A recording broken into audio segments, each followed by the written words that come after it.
Hello friends, welcome to Sunitha foods. ఈరోజు వీడియోలో సింపుల్గా చికెన్ ఫ్రై ఎలా చేసుకోవాలో చూపించబోతున్నాను. ఈ చికెన్ ఫ్రైని చాలా ఈజీగా తొందరగా చేసేసుకోవచ్చు. పప్పు, రసం, చారుకి సైడ్ డిష్గా చాలా బాగుంటుంది. ఎస్పెషలీ బ్యాచిలర్స్, బిగినర్స్ చాలా సింపుల్గా చేసేసుకోవచ్చు. అంత ఈజీగా ఉంటుంది. టేస్ట్ అయితే మాత్రం చాలా బాగుంటుంది. ఇక్కడ నేను చికెన్ ఫ్రైని చాలా సింప్లెస్ట్ ఫామ్లో చేసి చూపిస్తున్నాను. మేము రెగ్యులర్గా మా ఇంట్లో ఈ విధంగానే చేసుకుంటాము. ఆ రెసిపీని నేను మీకు ఈరోజు వీడియోలో అందరికీ చేసి చూపిస్తాను. ముందుగా ఈ చికెన్ ఫ్రైని ఎలా చేసుకోవాలో ఆ ప్రాసెస్ ఏంటో ఇప్పుడు చూద్దాం. ప్యాన్ పెట్టుకొని ఒక 3 టేబుల్ స్పూన్ల ఆయిల్ వేసుకోవాలి. ఆయిల్ హీట్ అయిన తర్వాత ఒక ఆనియన్ని సన్నగా కట్ చేసి పెట్టుకొని వేసుకోవాలి.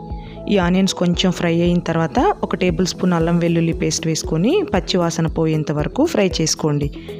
ఇప్పుడు ఇందులో ఒక రెబ్బ కరివేపాకు, ఒక 3 పచ్చిమిరపకాయలను ఈ విధంగా సన్నగా కట్ చేసి వేసుకొని ఇవి కొంచెం ఫ్రై అయ్యేంత వరకు ఫ్రై చేసుకోవాలి.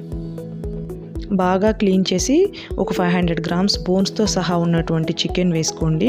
చికెన్ ముక్కలు ఫ్రైకి ఈ విధంగా మీడియం సైజులో కట్ చేసుకోవాలి. హై ఫ్లేమ్లోనే ఈ చికెన్ అంతటిని ఒక 3 నిమిషాల పాటు కొంచెం కలర్ చేంజ్ అయ్యేంత వరకు ఫ్రై చేసుకోవాలి. 1/2 టేబుల్ స్పూన్ పసుపు, రుచికి సరిపడా సాల్ట్ వేసుకొని ఇవన్నీ చికెన్కి పట్టేంత వరకు ఒకసారి బాగా కలుపుకోవాలి. ఒక 2-3 నిమిషాల తర్వాత మళ్ళీ ఒకసారి కలుపుకొని మూత పెట్టుకొని ఒక 10 నిమిషాల పాటు లో ఫ్లేమ్లోనే ఈ చికెన్ అంతటిని ఉడకనివ్వాలి. 10 నిమిషాల తర్వాత మూత తెరిచి చూసుకుంటే చికెన్ నుంచి ఆయిల్ సపరేట్ అయిపోయి ఫ్రై అవుతూ ఉంటుంది. ఇప్పుడు ఈ చికెన్ పీసులన్నిటినీ ఫ్లిప్ చేసుకుంటూ ఫ్రై చేసుకోవాలి. అప్పుడే అన్ని వైపులా ఈవెన్గా ఫ్రై అవుతుంటుంది. ఇప్పుడు మూత పెట్టుకొని అవసరం లేకుండా ప్రతి 2 నిమిషాలకు ఒకసారి లో ఫ్లేమ్లోనే ఫ్రై చేసుకుంటూ ఉండాలి. ఈ విధంగా కలుపుకుంటూ ఫ్రై చేసుకోవాలి. ఇక్కడ నేను చికెన్ని డ్రైగా ఫ్రై చేసుకుంటున్నాను కాబట్టి వాటర్ ఏమీ యాడ్ చేసుకోవాల్సిన అవసరం లేదు. ఎందుకంటే మనం వేసుకున్న ఆయిల్, చికెన్లో నుంచి వచ్చిన వాటర్తోనే ఈ చికెన్ బాగా ఉడికిపోతుంది. లో ఫ్లేమ్లో పెట్టుకుంటూ ఈ విధంగా కలుపుకుంటూ ఉడికించుకోవాలి. ఇది కొంచెం ఫ్రై అయిపోయిన తర్వాత ఒక టేబుల్ స్పూన్ కారం, 1/2 టేబుల్ స్పూన్ వేయించుకున్న జీలకర్ర పొడి వేసుకొని ఇప్పుడు ఈ కారం అంతా కూడా చికెన్ ముక్కలకి పట్టేటట్టు బాగా కలుపుకోండి. ఇప్పుడు ఒక 3-4 నిమిషాల పాటు ఈ చికెన్ ఫ్రై అయిన తర్వాత 2 పచ్చిమిర్చిని చీలికలుగా కట్ చేసి వేసుకోవాలి. అలాగే ఒక 6-7 వెల్లుల్లి రెబ్బల్ని దంచి వేసుకోండి.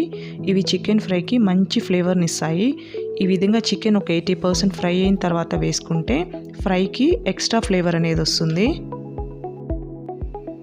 చికెన్ ఇంకా ఆల్మోస్ట్ ఫ్రై అయింది అనుకున్నప్పుడు ఒక 1/2 టేబుల్ స్పూన్ వేయించిన ధనియాల పొడి వేసుకొని బాగా కలుపుకోవాలి. మీడియం ఫ్లేమ్లో పెట్టుకొని ఒక 2 నిమిషాలు మాత్రమే ఫ్రై చేసుకోవాలి.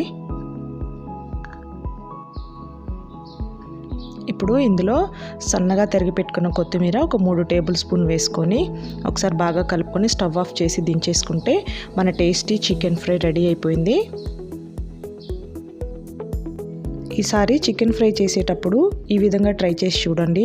తర్వాత ఎప్పుడు చేసుకున్నా చికెన్ ఫ్రై ఇలాగే చేసుకుంటారు. ఎందుకంటే ఈ చికెన్ ఫ్రై చాలా బాగుంటుంది టేస్ట్. మీకు నచ్చింది కదా ఈ చికెన్ ఫ్రై రెసిపీ?